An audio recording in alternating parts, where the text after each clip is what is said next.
The Learn to Play Harmonium Kit is a step-by-step self-study course in how to play Kirtan songs on harmonium.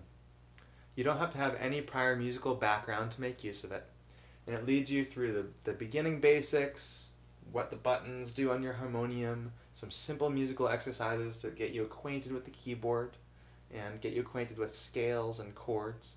And by the end of the book, it has you playing actual Kirtan songs that are presented in song sheets.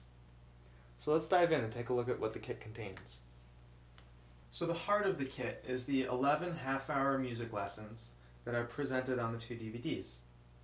These can be done weekly or every other weekly and take you through a few months of self-study. The book then has 11 chapters that correspond to those 11 lessons. The first one is Orientation to Harmonium. In the video, I unscrew and open up my harmonium so that you can see all the guts inside. We talk about the different parts, the reeds, the keyboard, the springs, what the buttons do. In the second lesson, we get into Sargam, which is the approach to learning music that comes from Indian music. Now, Kirtan, really in its current form, as played by Jayutal or Krishna Das, is a fusion of Indian music, Indian lyrics of course, but also Western music, things like chords, which are groups of notes that sound together, come from Western music. They don't play that in Indian music so much, but we do play it now in Kirtan.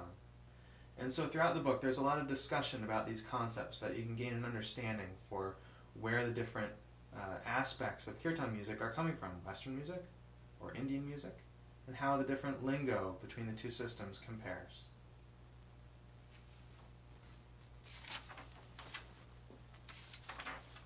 You'll learn some simple exercises that come from the Indian music tradition to get acquainted with the Sargam names of the scale, and playing up and down the keyboard, get your hand familiar with the keyboard. Lesson 3, further into Sargam, so we do some more substantial Sargam exercises. Lesson 4, the 10 tots, which is 10 scales. So this is a system for learning scales that also comes from the Indian music tradition through Jayutal. And then we have warming up your voice. So many people experience that after Kirtan their voice is a little hoarse.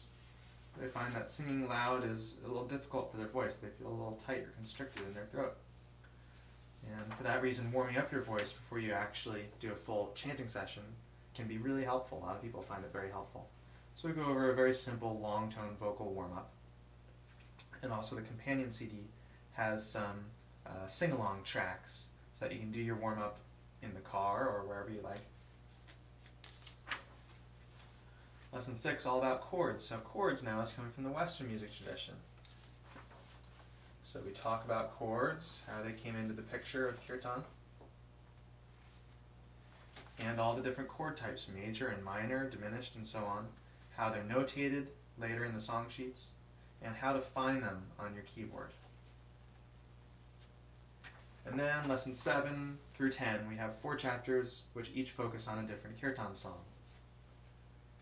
So still some musical discussion, but the meat of these chapters is the song sheets that have the melody notated in Sargam, the chords notated in Roman numerals, and by the time you get to this chapter you'll be able to read these sheets. And an approach to learning songs that goes through the very beginning of reading the Sargam through to actually playing the whole song on your harmonium. So there's the Ganesha Sharanam song, there's an Om Namah Shivaya in a different scale to get you acquainted with a little different tot scale. A Sri Ram and Kamaj tot in a different scale also. And finally a Govinda Jaya Jaya. And while the focus of these chapters is the songs, also each chapter has some more musical discussion to continue growing your understanding of music lingo. Then at the end of the book, we have a kind of a tag-on chapter called Moving Your Sa. Sa is the first note in the scale, and so whether you're starting from a C as your Sa or an A as your Sa, starting from different notes depends on how low your voice is or how high your voice is. Different people will be wanting to start from a different Sa, in other words. It's So at the end of the book, we talk about how you would pick out a good song or a good key for you to sing songs from. Once you pick out a good key, how do you figure out the song sheets, interpret the song sheets in the key of your choice? So this goes through the sargam for each key, so that you can go through the song sheets in your favorite key. The CD has a few tracks that present the songs, so that you can get acquainted with them by listening to them before you're actually tackling learning them. And then it also has those warm-up tracks to help you do your vocal warm-ups. So the kit covers a lot of terrain and introduces you to a lot of different musical concepts. But the key process that's going on through the 11 chapters is introducing you to the musical basics and building on them to the point that you can finally look at a kirtan song sheet and learn the song from it. By the end of the book, you're able to do that with this format of kirtan song sheet. And once you are, then you have access to the whole Kirtan Central song sheets library. So if you go to kirtancentral.com to the Learn to Play page and then scroll down to the song sheets library, you can see a list of like 50 plus different kirtan songs that are written out in this notation style with the sargam for the melody, the Roman numeral for the chords, and a little MP3 that you can listen to help you get acquainted to the song. So then you can build your repertoire with Jai Tal songs, Krishna Das songs, Natam Kar, Deva Pamal, and many others. So have fun with that, and I'll talk to you soon. Bye-bye.